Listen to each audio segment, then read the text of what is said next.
Hi everyone, it's Alicia, and I just finished the book The Power of Now by Eckhart Tolle, and I wanted to give my initial thoughts on it. I was recommended the book back in November, and I downloaded the audiobook from Audible yesterday, and I just finished it today.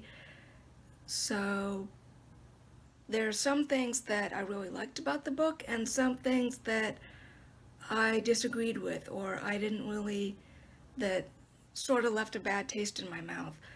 Um, Basically, the overall structure of the book, it's set in the form of a question and answer.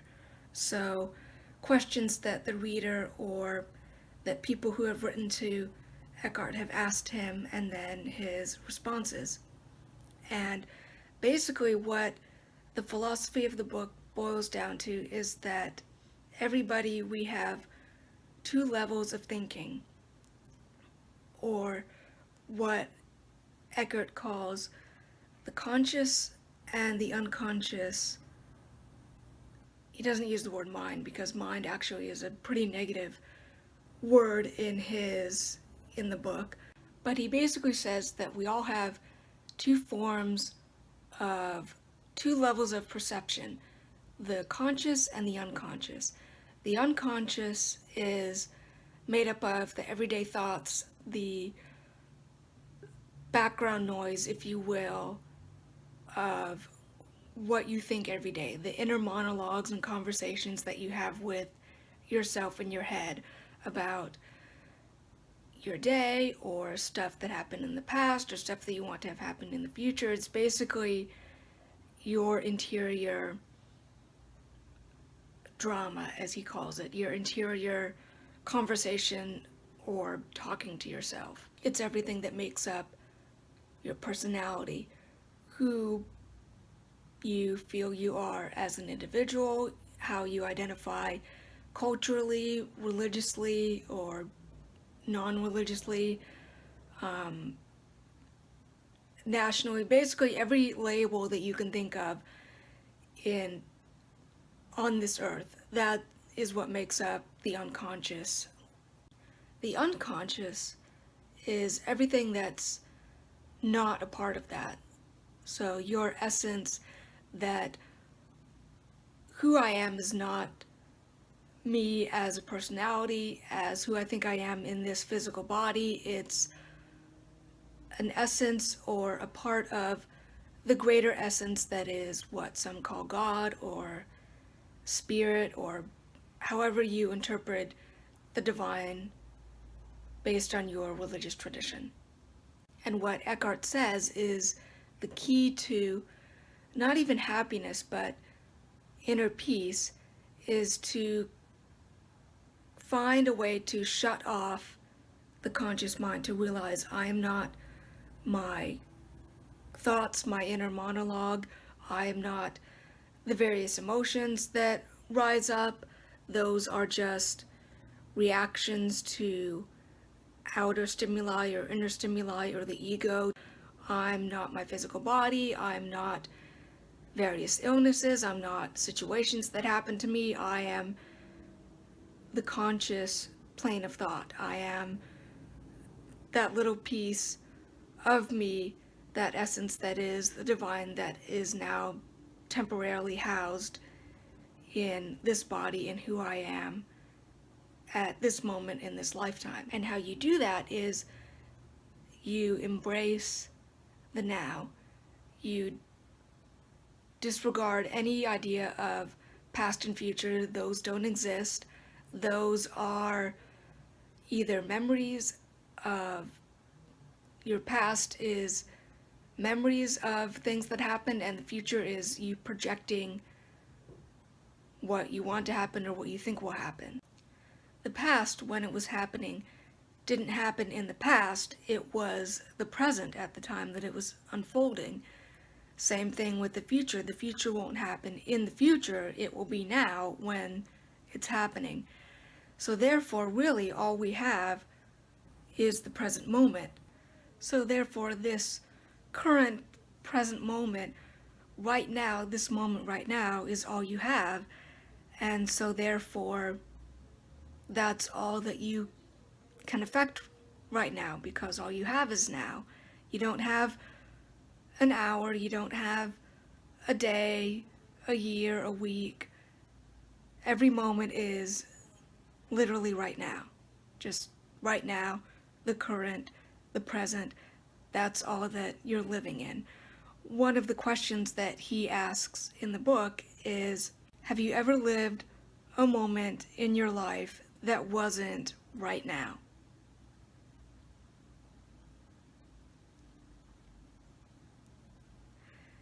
And how you live in the moment and learn to live in the now is, Eckhart says, you watch your thoughts. You realize that you are not the dialogue and monologue in your head. You are a greater, more profound being than that. And I completely agree with that. I totally agree with embracing the moment, live in the now, don't get weighed down with unnecessary emotional baggage. I totally agree with those things. But what I don't agree with is Eckhart then tends to put a lot of blame on the individual who hasn't quite gotten there yet, or who may have questions, or who may still think that things like the past and holding on to certain things, anything that isn't the now, he tends to put a lot of blame on them. For instance, at one point in the book, he was saying that once you embrace the now and walk into the now and just live in the now, you'll be free from all suffering and judgment and sin. And then the question immediately after that was, I don't like the word sin. It tends to imply that I'm being judged, that I've done something wrong. And then Eckhart's response is, you have done something wrong. Are you not a part of the human race, which in the 20th century alone killed 100 million of its own people? And that was a huge red flag for me. I was like, whoa, hang on a second there. And the reader seemed, and the question seemed to say that too, because then the question after that one said, wait, you're saying feel guilty by association? And Eckhart was like, yeah, pretty much. So that, I didn't like that at all. That left a really bad taste in my mouth. That seemed to me to cling to the idea of judgment, even though Eckhart says, oh, don't judge, don't judge, don't, judge other people, live in the now. It's like, wait, you're judging everybody by saying, oh, we're all collectively guilty for all the negative things, all the death, murder, torture, oppression that's happened in the world just because we're humans.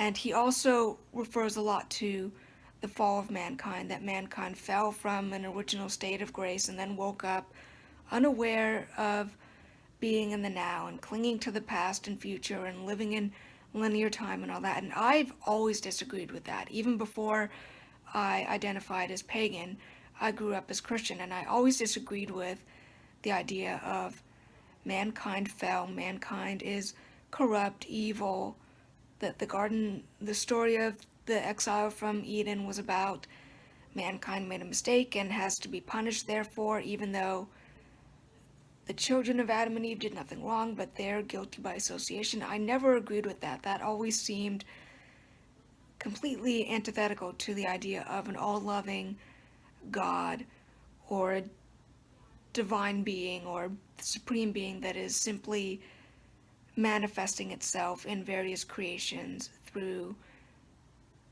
planets and stars and galaxies and plants and animals and humans. That whole idea of, oh, well, some beings, especially humans, are imperfect and fell from a certain state, and now they're stuck, and it's their fault, even though they didn't realize that they fell from that state.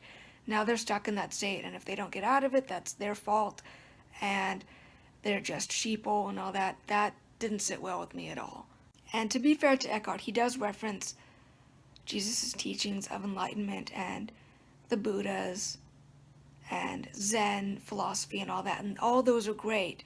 He talks about how a lot of those teachings, you talk about awakening yourself to the conscious mind and that you're more than your physical body and things like that, but that those teachings were literalized over time and put into dogmatic structures and stuff. And I agree with that, but then he tends to be really hypocritical in then, again, referring back to the fall of mankind, that if you haven't really reached your conscious level yet, it's kind of your fault that you're still stuck there because you're not opening yourself up to that level, that you're allowing your mind to control you and all that stuff. All this blame and sort of negativity that I really didn't agree with. He said there is no such thing as negativity and positivity. There's no such thing as duality once you reach that level of consciousness. Well, then why are you casting aspersions on people that haven't quite gotten there yet? That seems pretty hypocritical and pretty smug to me. The overall philosophy that's presented in the book of, again, humans fell from a certain enlightened state and now we're stuck here, and it's our fault, our collective fault, our individual fault, because we focus on things that are only temporary, and that's another thing. He often refers to that everything in this life is temporary, and so it doesn't really matter in the grand scheme of things because all we are is that divine essence. He says there's no duality in things, and yet constantly makes a separation between the conscious and unconscious mind. So again, it seems a little hypocritical. Again, the overall arching philosophy of we are greater beings than what we perceive in this physical realm. I agree with that. I just don't agree with the structure then, the idea of, again, falling from a state of grace. My personal philosophy is humans are born perfect and divine because we are manifestations of the divine. We just have to remember it. We just have to remember it through individual and collective conscious awakenings. So it's not in a sense of blame or you're in an imperfect state and you have to achieve to reach a certain state of enlightenment. My philosophy is we already are enlightened, we just have to remember it. The idea of judgment and all those things, that the sort of Judeo-Christian sense of, and other philosophies too, other philosophies may espouse this, but that this world is imperfect for whatever reason, humans are imperfect for whatever reason, and it's sort of the world's fault, humans' fault, and we have to constantly seek to work out of that and crawl on our knees to work out of that. I don't agree with that. You're already a perfect manifestation of the divine. You just have to remember it through life experiences, through just through living life and through letting it teach you and all those things, not judging life, not judging yourself with that. It's just a matter of just remembering who you are, as Mufasa says in The Lion King. Remember who you are. You are a part of the circle of life. You have a part in it. You are a part of it, and just remember who you are. And yes, that comes from living in the now and embracing the now and not letting things unnecessarily weigh you down. But I think there's also value in the past, because again, to quote The Lion King, as Rafiki says, the past can hurt, but you can either run from it or learn from it. And learning from it I would think, would be acknowledging that it happened and that you can't change it, but you can learn from it and not repeat it. The overall philosophy of living in the moment, of not letting too much baggage control you, whether that's baggage of the past or looking ahead to the future, I completely agree with. I just don't agree with the structure of the world that is presented in the book. But that's just me being a pagan and believing that this world is divine because it's manifested from the divine, and that we're not on a linear course of, well, I just have to live through this lifetime or a certain number of lifetimes to then achieve enlightenment and then go on to a greater plane of existence. Yes, that will happen eventually to souls, but that doesn't mean that this world is meaningless and that it's just a stepping stone and that it's imperfect because it's just a stepping stone, and that this world is temporal and things in it will only last a certain time.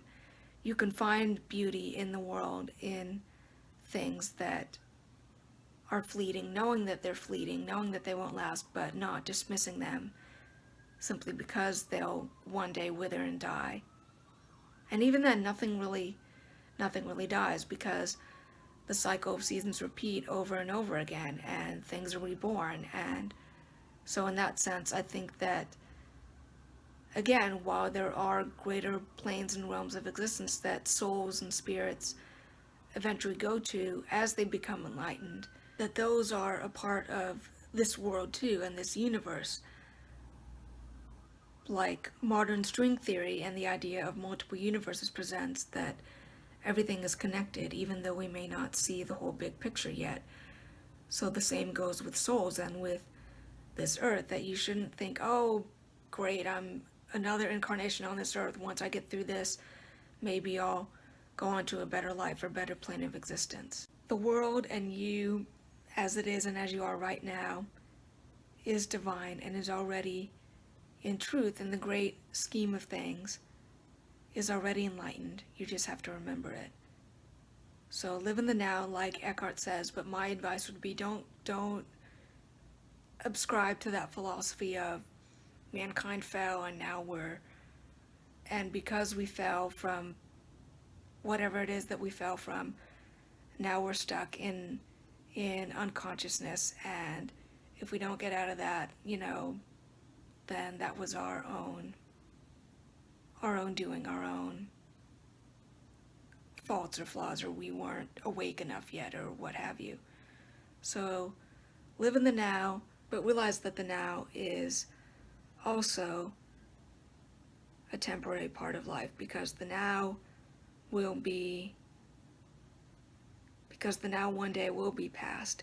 Even now, by the time this video ends, a certain number of minutes will have gone by, and that will be in the past. So live in the moment. Don't let unnecessary baggage pull you down, but don't stress about striving towards enlightenment. It'll happen when it does, and just go with the flow, live in the now, but don't let baggage weigh you down, and know that it's okay to turn to sources outside of yourself, other people, your spiritual path, the deity or deities you worship, to turn to them for help with enlightenment.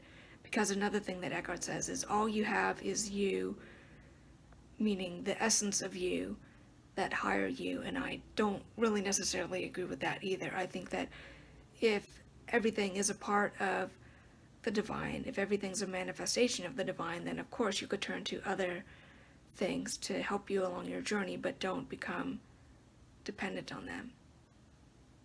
So yeah, those are my thoughts on the power of now. Live in the now, make it a part of you, know that it's a part of your life, but don't disregard everything else or put unnecessarily blame on yourself in the pursuit of that. So I hope you enjoyed this video. Have you read The Power of Now? If so, what are your thoughts on it? Do you agree with me? Do you disagree with me? Yeah, just what are your thoughts on it? And thanks for watching this, and don't forget to be awesome, and blessed be. Bye!